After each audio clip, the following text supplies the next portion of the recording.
Now, I just recently put out a video talking about the whole Quavo versus Chris Brown beef. If Quavo responded like a day sooner, this track would have been in that video. Video was already in the process. So I figured I'd talk about it real quick, give you my thoughts on it, break it down. Of course, in the comment section, let me know what you guys think about the diss track and the beef as a whole. First off, real quick, let's just look at the artwork for the diss track. It's Quavo choking Chris Brown. The original image, I believe, was like Chris Brown like holding a fan or something. I don't know. They said it was something along those lines. I guess Quavo's upset about those lines that Chris has, and I don't blame him. He mentioned Quavo's nephew and his family. But let's break it down. If you've heard Weakest Link, you know Chris Brown mentioned Takeoff. He said, he's the one that got respect. Quavo's the weakest link, yada, yada, yada. And it's funny. It's like freaking irony that Quavo must have found like some Takeoff lyrics and he tossed them on this song. I don't know if he realized that was going to be feeding into what Chris said on Weakest Link or not. But yeah, give him a A for effort or whatever, or for like speedy responses. But yeah, let's get into these lyrics, shall we? Come dance battle with my Drake. That's like a reference to Stomp the Yard. Chris Brown was in that film. He was a dancer. Spoiler alert, he got killed like in the first like 10 minutes of the freaking movie. So yeah. And then of course another reference to Chris and Rihanna having their fight. Chris messing up his bag when he punched Rhea in the face. Talking about Fashion Week, you sparing who? Come punch me in my face. Okay, so he's calling Chris's bluff, pretty much. It ain't nothing but a fade. You lost to Frank Ocean. Frank Ocean and Chris had a fight several years back. R&B dudes fighting. For some reason, it's been happening a lot. I don't know. Niggas ran in your house, tied up your aunt because you ain't pay.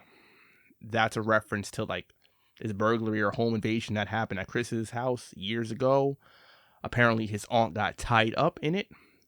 And, maybe that's some like Hollywood insider information, like Chris didn't pay, or maybe that's just like an embellishment or random, line by Quavo, whatever. If this bullet got your name, okay, once again, another threat of violence from Quavo. Then he has Takeoff on the chorus, called him a pussy a bunch of times. Then he gets into the verse. Little boy wanna die about some coochie, you still fucked up about Karuchi. Okay, not too bad of a rhyme, I guess. Self-explanatory. You tried to beat up Tiana, but Usher wouldn't let you do it. The cocaine got him your honor while bipolar disorder. No wonder. You was the greatest, nigga, you fumbled. Going outside, I'm watching you crumble. That's a reference to Chris Brown. I believe it might have been at a party for Usher. He got like aggressive while he was intoxicated with Tiana Taylor, and Usher stepped in, and Chris Brown and Usher had a bit of a back and forth. And of course, cocaine, once again, it is mentioned by several people that Chris Brown does cocaine. Allegedly. Bipolar disorder, once again, allegedly. Why they got Quavo out here going back and forth with a singer that turned into a junkie, once again, another reference to Chris being a cokehead. And then a reference to Chris Brown being light-skinned and Quavo being brown-skinned, and talking about dividing the country. That line was like, I don't even know what to freaking call it, but nah, that ain't it. We stomp in the yard. You know how that ended. Once again, Chris Brown got killed in the beginning of the movie after the dance battle that he won. So yeah, reference to that. Want to Smoke With Me? That's a reference to Chris's chorus from Weakest Link, which is a reference or interpolation of the chorus from the Nardo Wick hit single, Who Want Smoke? Crackhead Michael Jackson? No. Chris Brown and Michael Jackson are two of my favorite artists, musicians, dancers of all time. That's a fact, But the comparisons, I understand them. I understand them. Yeah. And then, of course, he still messed up about Takeoff. And then he mentions Chris Brown's baby mothers, about, maybe getting information from them as well. All that stuff. Yeah, we get it. Mention someone's woman, they're going to mention yours. It goes back and forth. And can't believe I got to beat you about some women beef. Okay, so once again, Another threat from Quavo because they're beefing over a woman, Karuche Tron.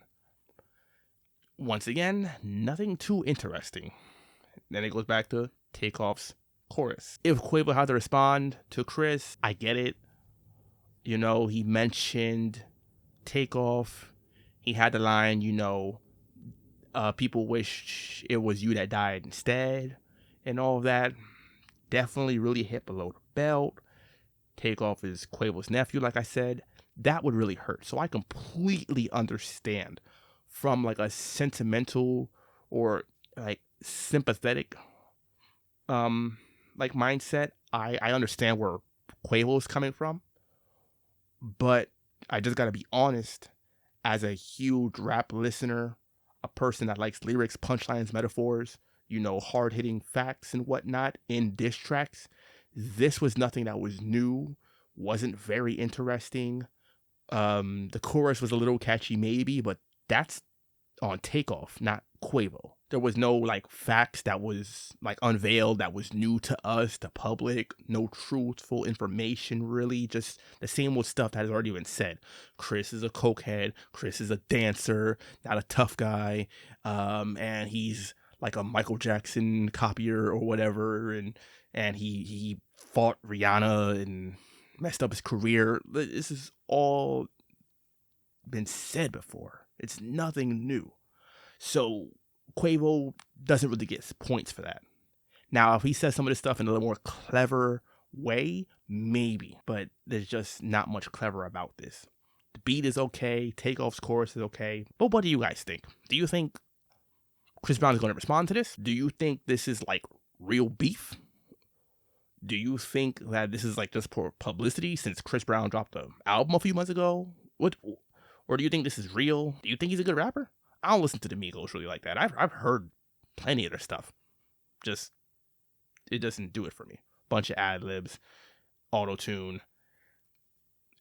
It's just not for me. But wanted to just hit you guys with this real quick, and you let me know what you guys think. Of course, I'm out.